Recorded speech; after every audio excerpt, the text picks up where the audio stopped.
आप कल्पना कर सकते हैं, छोटी सी उम्र में मैं इस तरह की घटना,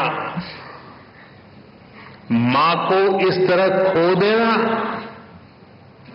ये कितना दर्दनाक रहा होगा। मैं तो भाग्यशाली रहा हूं, मेरी मां 100 साल से भी अधिक जीवित रही और मुझे आशीर्वाद देती रही।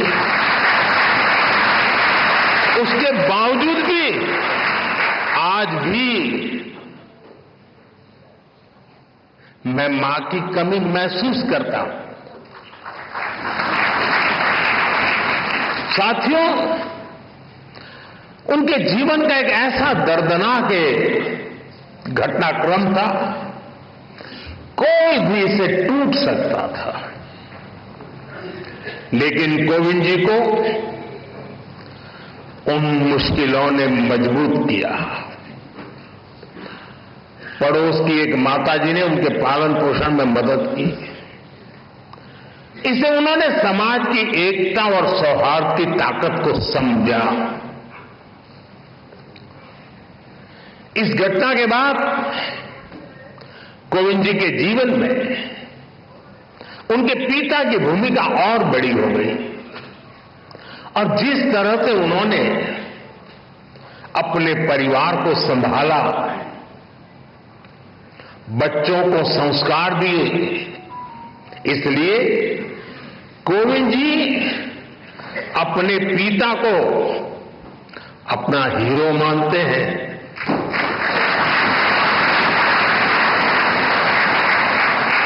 साथियों, बचपन के इन संघर्षों के बीच कोविंद जी ने शिक्षा को अपने सामर्थ्य को बढ़ाने का मार्ग बनाया।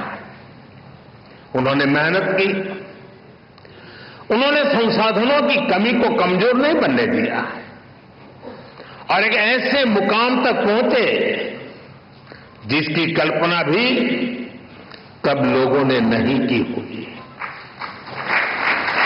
वो भारत जैसे विशाल देश के राष्ट्रपति बने। साथियों, इतने बड़े पद पर पहुंचने के बाद भी कोविंद जी का विनम्र व्यक्तित्व, उनकी सादगी ऐसे ही कायम रही। मुझे याद है, प्रधानमंत्री के तौर पर मैं राष्ट्रपति भवन में उनसे मिलने जाता था। प्रोटोकॉल के हिसाब से जो बातें नहीं हो सकती हैं, वो बातें वो करते थे। वो प्रधानमंत्री को छोड़ने के लिए गाड़ी के दरवाजे तक आते थे।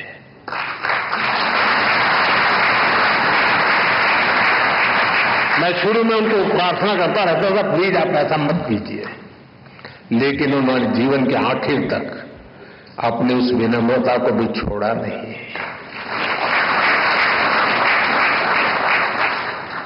राष्ट्रपति बनने के बाद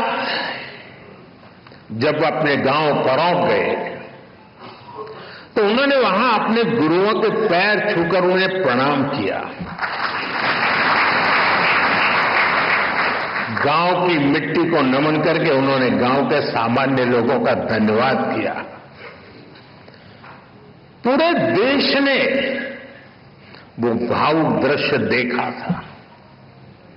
उनके इस आचरण ने दुनिया के सामने भारत के संस्कारों की ऐसी तस्वीर सामने रखी जिस पर हर भारतवासी गर्व करता है। साथियों, गुलामी के सैकड़ों साल में हमारे देश ने आर्थिक और सामाजिक रूप से बहुत कुछ खोया था। हमारे पूर्वजों ने सदियों तक संघर्ष किया।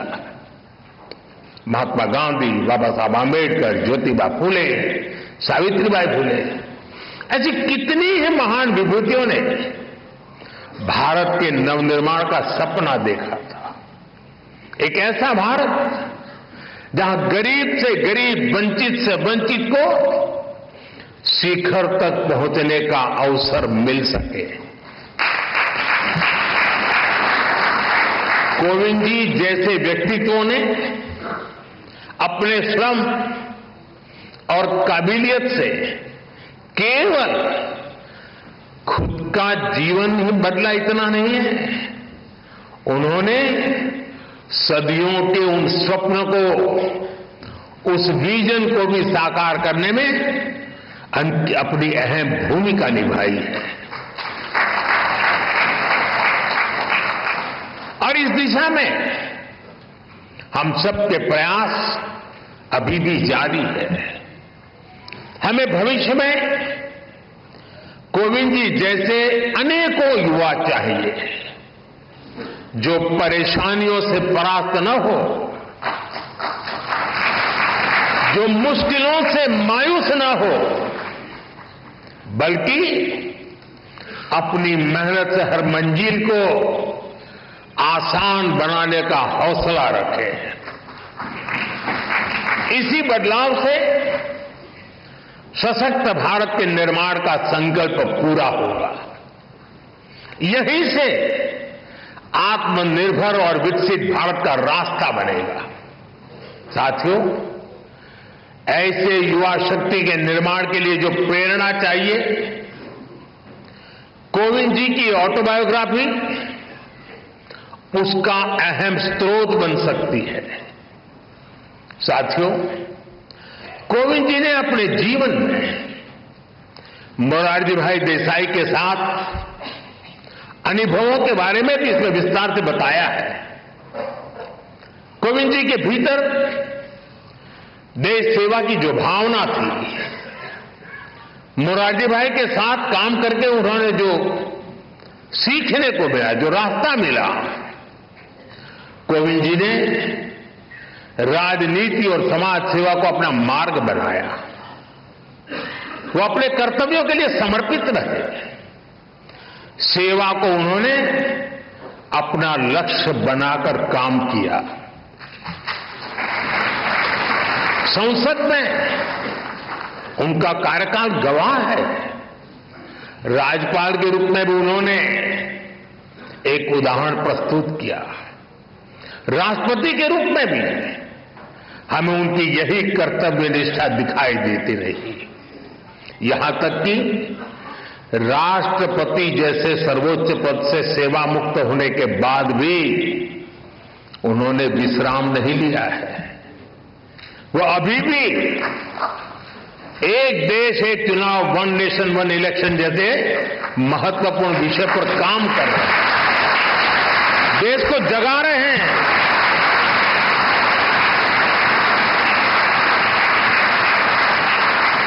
ये एक ऐसा विषय है जिसका समाधान देश के लोकतंत्र का नया अध्याय शुरू कर सकता है। मैं मानता हूं कोविंद जी की इस कर्तव्य निष्ठा और सेवा भाव से देश के लोग बहुत कुछ सीख सकते हैं।